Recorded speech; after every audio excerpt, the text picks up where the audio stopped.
Assalamualaikum warahmatullahi wabarakatuh. Qala Allah subhanahu wa ta'ala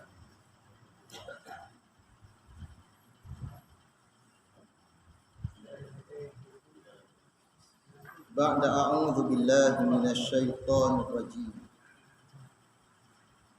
Bismillahirrahmanirrahim.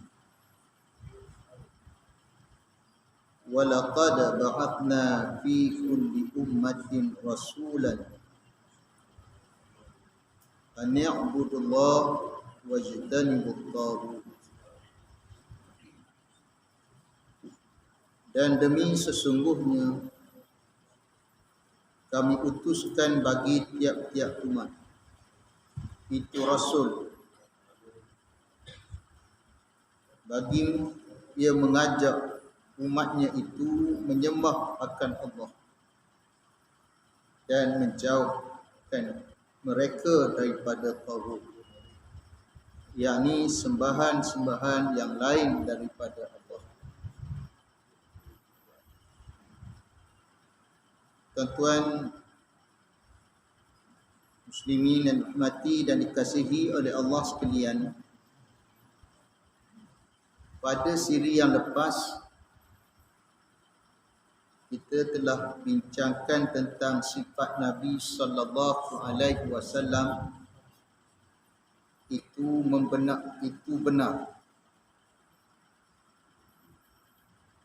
Itu sifat as-sidq, sifat yang wajib bagi Rasul yang ada pada Nabi kita Muhammad sallallahu alaihi wasallam, yang wajib kita iktikadkan tanpa ragu, tanpa syak, tanpa was-was, tanpa waham bahawa Nabi itu seorang yang benar.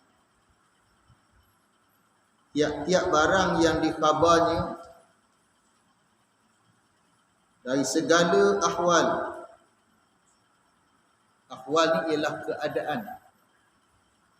Apa sahaja yang disampaikan oleh Nabi sallallahu alaihi wasallam semuanya benar.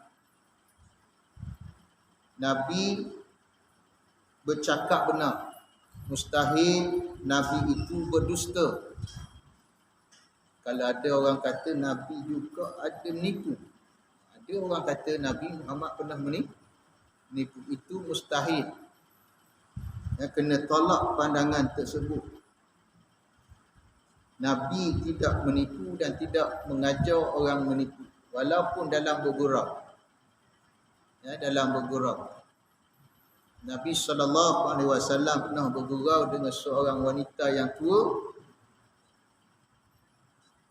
Wanita ni tanya Nabi tentang keadaannya di dalam syurga. Nabi kata orang tua tidak masuk syurga. Lalu menangislah wanita ini. Sedihlah orang tua tak masuk syurga. Nabi kata benarlah orang tua tidak masuk syurga kerana pada hari akhirat nanti semuanya muda-muda belaka. Tak ada orang tua. Jadi tuan-tuan, jangan bimbanglah tua kat dunia je. Tua dekat dunia saja. Kalau kita beriman, beramal soleh, yakin dengan apa yang disampaikan oleh Nabi Muhammad sallallahu alaihi wasallam, mentaati perintahnya, meninggalkan larangannya, melaksanakan sungguh-sungguh segala perintah Allah dan Rasul, mudah-mudahan kita adalah ahli syurga. Jadi ahli syurga ni tuan-tuan, muda semuanya. Tak ada yang tua. Tak ada yang tua. Tak ada yang sakit. Yang cacat lah. Semuanya disempurnakan oleh Allah Subhanahu wa ta'ala. Kalau yang buta, bukan ahli syurga.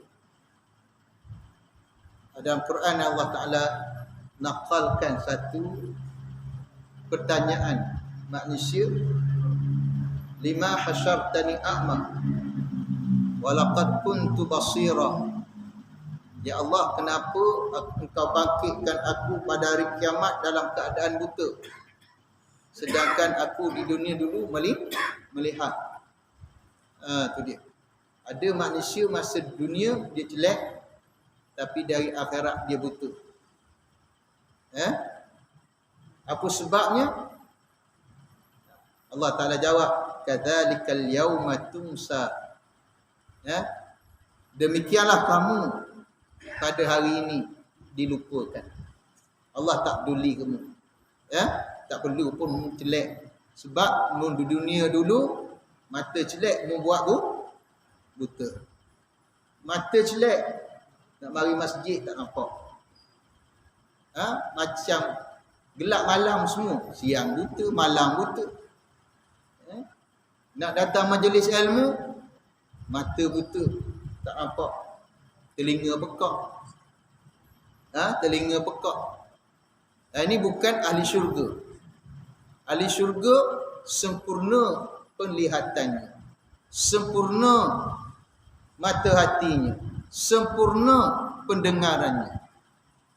Dalam ayat lain Allah Subhanahu wa taala menggambarkan beberapa sebab manusia dilontarkan ke dalam neraka jahanam. Firman Allah Subhanahu wa taala, "Wa laqad dzara'na li jahannama katsiran minal jinni wal ins qulubun la yafqahuna biha wa lahum a'yunun la yubsiruna biha wa lahum adhanun la yasma'una biha ulaika kal an'am bal hum adall ulaika humul ghafilun." Sadaqallahul azim. Demi sesungguhnya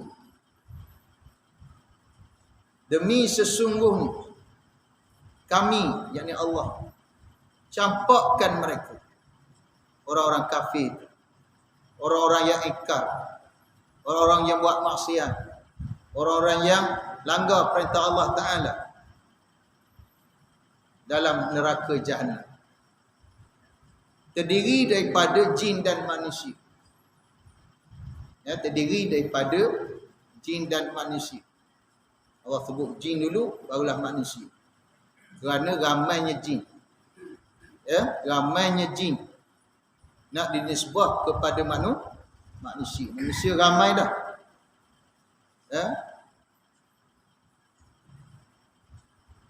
Jin lebih ramai.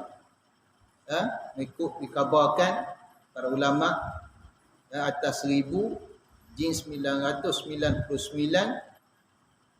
manusia 1. Seorang manusia 999 jin. Begitu ramainya jin berbanding manusia. Mereka ini dicampak dalam neraka jahanam atas beberapa kesilapan masa hidup. Lahum, bagi mereka, qulubun, mereka ada hati. Nur, hati. Allah bagi kita nur, cahaya iman. Kita tak ambil cahaya.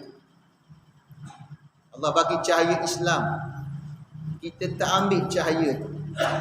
Letak ke hati kita sebagai suluhan kepada kehidupan kita, supaya seluruh anggota badan kita ikut akan perintah Allah Subhanahu wa taala dan tinggal larangan Allah Taala. Orang kata jaga hati, terjagalah segala anggota badan kita. Tapi kalau kita nak jaga tangan, hati tak jaga, tak kekal lama. Akhirnya akan buat benda yang Allah Ta'ala larang. Hati ni raja. Nabi SAW sebut dalam satu hadis, inna fil jasadi mudghah, idza saluhat saluhal amalu kulluh. Idza saluhat saluhal jasadu kulluh. Wa idza fasadat fasadal jasadu kullu. ala wahya al-qalb. Dalam tubuh manusia ni ada satu daging. Daging ni kalau dia baik, segala anggota jasad lain akan jadi baik. Dia buruk je. Ni. Tangan kita ni tak ada kuasa nak bantah. Ya? Dia tak ada kuasa nak bantah. Kalau hati ni baik, tangan jadi baik. Mulut jadi baik. Mata jadi baik. Telinga jadi baik. Kaki jadi baik. Kemaluan pun baik. Itu dia. Ya? Tapi kalau hati rosak, kalau dia rosak, jasad lain akan turut kerosakan hati. Kecenderungan hati. Kalau hati dikuasai oleh nafsu, dia duduk buat kerja yang buruk-buruk saja, maka yang terbit dari mulut, dari tangan, dari kaki, dari kepala kita semua benda-benda yang buruk juga. Nabi kata itulah hati. Itulah hati. Jadi antara sebab manusia dicampak dalam neraka Jahannam, mereka tu ada hati. La yaqahuna biha. Tidak menjadikan hati itu untuk memahami tuntutan-tuntutan Allah Subhanahu wa taala.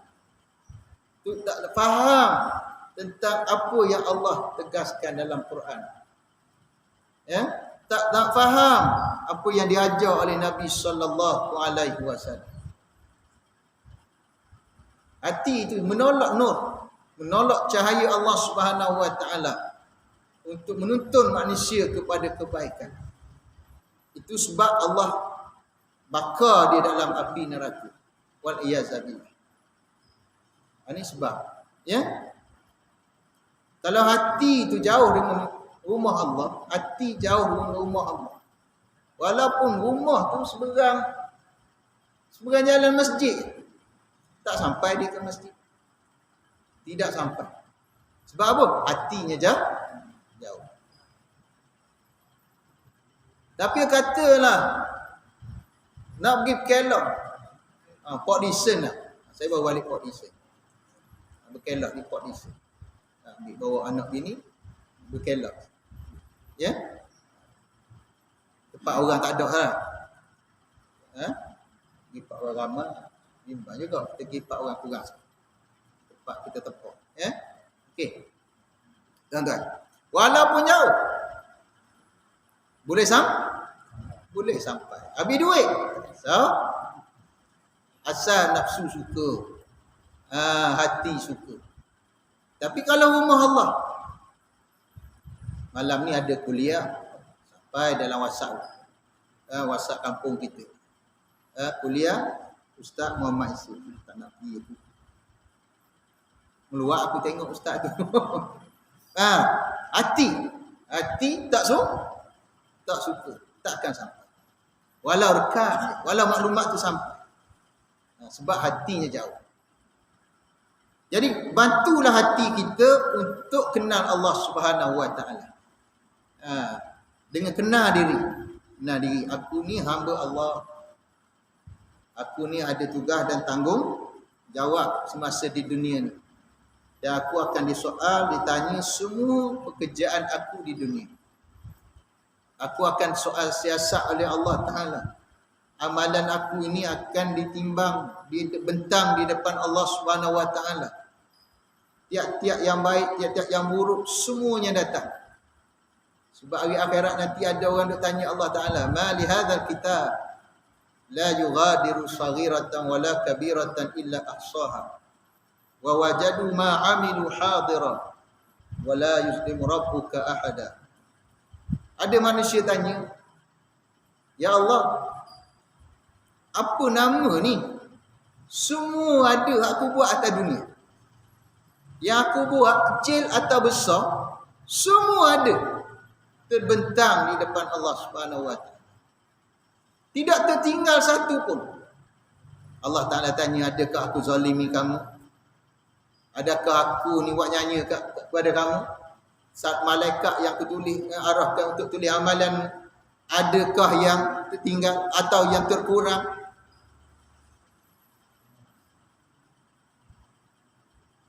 wa wajadu ma amilu hadira. Mereka dapati, Tuhan kata, apa yang mereka buat di dunia hadir. Apa maksud hadir?